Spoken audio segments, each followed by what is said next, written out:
Bonjour à tous, superbe réunion ce samedi sur l'hippodrome de Vincennes où il y aura notre quintet flash dans le prix de Brest.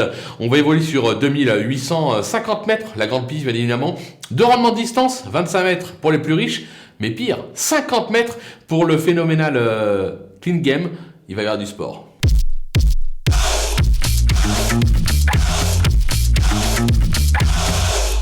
Allez, on attaque avec nos bases et sans surprise, le numéro 16, Clean Game. Ce crack reste sur son succès lors de la finale du GNT sur ce parcours en rendant déjà 50 mètres. Il a gagné ce prix de Brest l'an dernier en rendant 50 mètres. Il est le seul du lot à avoir déjà trotté une 11-2 sur le parcours. Franchement, s'il reste sage, je ne vois pas comment il peut être battu. Méfiance toutefois avec le numéro 3, Epson Derfray, qui est pratiquement irréprochable depuis ses débuts. Il reste sur 3 succès sur ce parcours cet hiver. Au papier, et vu l'engagement et vu qu'il est en tête, je pense que c'est à peu près le seul à être capable de venir titiller Clean Game.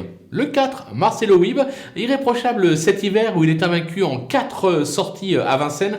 Il compte déjà 2 succès sur ce parcours, sur sa lancée. Lui aussi devrait logiquement jouer ardemment le podium. Les opposants, avec le numéro 9, Fréja Dupont, elle s'est classée 3e de Clean Game sur ce parcours lors de la finale du GNT. Elle est mise en mode course, elle est idéalement engagée. Je pense qu'elle est capable de rééditer cet exploit une nouvelle fois, de venir jouer l'emballage final.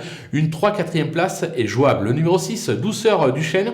Toutes ses dernières sorties sont bonnes, elle bénéficie d'un engagement de rêve en tête. Sur sa lancée, elle aussi doit pouvoir conclure dans la bonne combinaison. Et on va se méfier du numéro 15, Cébélo Romain.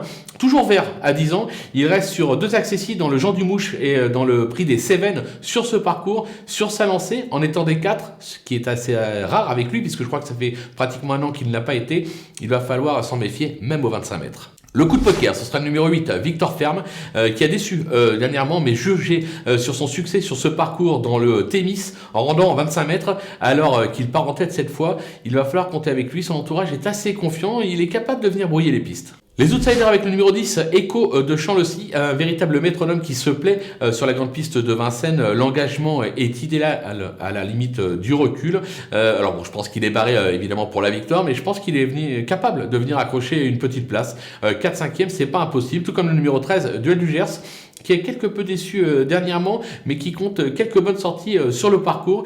Il va être monté justement en condition sur cette dernière sortie. Son entourage dit attention, c'était pas si mal le dernier coup. Il faut s'en méfier. Le numéro 7, Valzer Di Poggio, très estimé par le passé. Il a eu d'autres ambitions. À un moment, on parlait de lui pour courir l'Amérique. Il a franchement déçu ces derniers mois. On joue la carte fraîcheur avec lui. Là aussi, son entourage dit attention, le cheval est vraiment très bien au travail.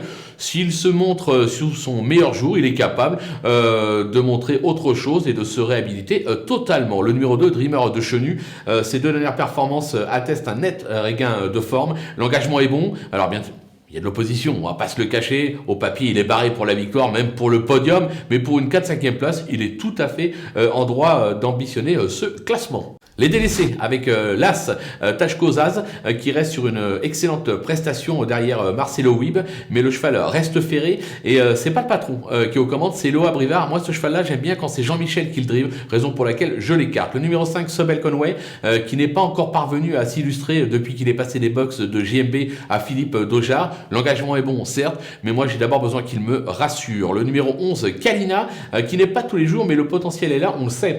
L'engagement n'est pas idéal. De surcroît, elle restera ferrée et on sait qu'elle vise une candidature dans le prix de Luxembourg la semaine prochaine, raison pour laquelle on va attendre. Le numéro 12, Falcao de Lorma, cet ancien vainqueur du Critérium des 4 ans, a longtemps été éloigné des pistes. Il tarde à recouvrer l'essentiel de son potentiel. Pour moi, il est encore en dessous, raison pour laquelle je l'élimine. Et on conclut avec le numéro 14, Éclat de gloire, qui compte plusieurs bonnes sorties sur le parcours, mais je le trouve un petit peu moins tranchant cet hiver. Et lui aussi, on sait qu'il vise le Luxembourg la semaine prochaine, le week-end prochain, raison pour laquelle on peut l'éliminer sans risque. Voilà, on a fait le tour de cette superbe épreuve. On va se quitter avec ma sélection et mes conseils de jeu. À vous de jouer.